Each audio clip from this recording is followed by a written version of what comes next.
Le gymnase est devenu mémorial. À Muan, des Sud-Coréens déposent des fleurs, allument de l'encens et des bougies en hommage aux passagers morts, 179 victimes, le pire accident aérien du pays.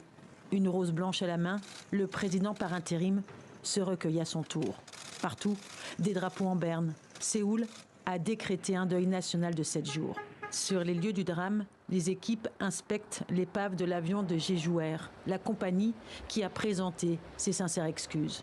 Les boîtes noires de l'appareil ont été retrouvées dimanche et la thèse évoquée par les autorités dès le début est maintenue.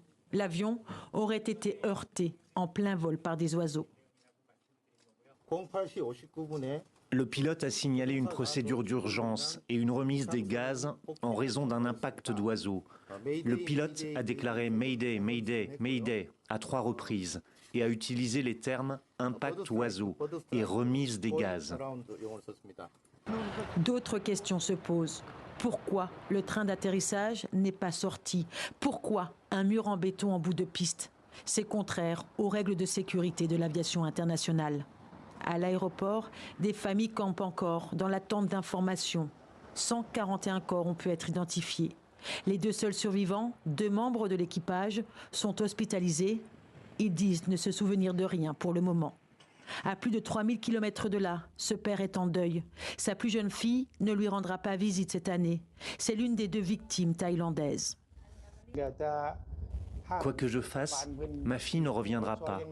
J'espère seulement que le gouvernement pourra apporter de l'aide. Je veux ramener le corps de ma fille à la maison pour une véritable cérémonie religieuse.